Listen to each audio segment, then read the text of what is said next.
কেন্দ্রীয় বাজেটের পর খুশি জেলার মৎস্যজীবীরা। ইলিশের দাম কমবে এবার হু হু করে। কবজি ডুবিয়ে খেতে পারবেন। কত হবে দাম? কি শুনে অবাক হলেন? একেবারে সত্যি কথা, এমনটাই হতে চলেছে এবার। কেন্দ্রীয় বাজেটে সামুদ্রিক মাছের রপ্তানি বৃদ্ধির পাশাপাশি উন্নতিতে চিংড়ি সহ মাছের খাদ্যের ওপর ৫% কর ছাড় ঘোষণা করেছেন।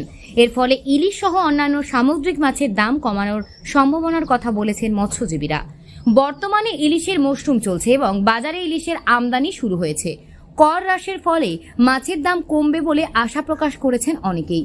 দীঘা, শঙ্করপুর, পেটুয়াঘাট মৎস্যবন্দর থেকে সামুদ্রিক মাছ আসে। ইলিশ ছাড়াও নানা জাতের ভোলা, ভেটকি, পমফ্রেট, চিংড়ি, পার্শের মতো মাছের উৎপাদন হয় বিভিন্ন বাজারে।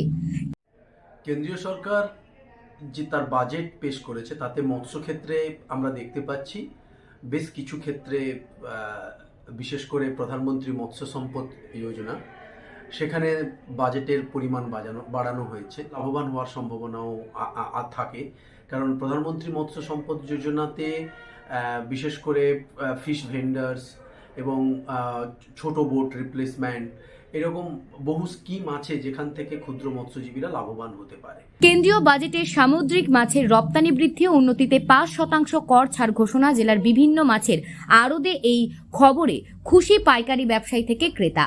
পূর্ব মেদিনীপুর জেলার সামুদ্রিক মাছ উৎপাদনের পাশাপাশি চিংড়ি সহ অন্যান্য মাছ উৎপাদনের জন্য রাজ্যের প্রথম সারিতে। ফলে কেন্দ্রীয় বাজেটে চিংড়ি সহ মাছের খাদ্যে ৫% কর ছাড় ঘোষণা সম্ভবতই খুশি মৎস্যজীবী থেকে শুরু করে মৎস্য ব্যবসায়ীরা। এই কর ছাড়ের ফলে প্রভাব পড়বে চিংড়ির চাষ ও বিভিন্ন ধরনের মাছ চাষে, পাশাপাশি সামুদ্রিক মাছ উৎপাদনের ক্ষেত্রেও। কেন্দ্রীয় বাজেটে এই কর ছাড় নিতে মৎস্যজীবীদের সংগঠনের কর্তা ব্যক্তিরা মনে করেন এর প্রভাব দুর্বল হবে। একদিকে যেমন মাছের উৎপাদন বাড়বে, বাজারে কমবে মাছের দাম, পাশাপাশি সামুদ্রিক মাছ রপ্তানি বৃদ্ধি হবে, সেই সঙ্গে মৎস্যজীবীরা এর থেকে লাভবান হবে। এই বাজেটে দেখতে পাচ্ছি যে ফিশ ফিডের যে ট্যাক্স তাকে কমানো হয়েছে। এর ফলে কিন্তু মাছের যে খাদ্য, মাছের তার দামে কিছুটা হয়তো ঘাটতি হতে পারে। এর ফলে ক্ষুদ্র মাছ চাষিরা তারা কিন্তু লাভবান হবেন। দক্ষিণবঙ্গ মৎস্যজীবী ফোরামের সভাপতি দেবাশিস শ্যামল জানিয়েছেন, কেন্দ্রীয় সরকারের অর্থ বাজেটের ক্ষুদ্র মৎস্যজীবীদের জন্য কিছুটা সুবিধা দেওয়া হয়েছে। তাতে কিছু ক্ষেত্রে মৎস্যজীবীরা লাভবান হবেন। এছাড়াও চিংড়ি সহ মাছের খাদ্যে ৫% কর ছাড়ের কথা বলা হয়েছে। এর ফলে বাজারে মাছের দাম কিছুটা কম হওয়ার সম্ভাবনা রয়েছে। সামুদ্রিক মাছের রপ্তানি বৃদ্ধির উন্নতিতে কেন্দ্রীয় বাজেটে এই কর ছাড়ের সুফল পেতে আরও কয়েকদিন লাগবে বলে জানান জেলার বিভিন্ন পাইকারি মাছ ব্যবসায়ী সংগঠনের সদস্যরা।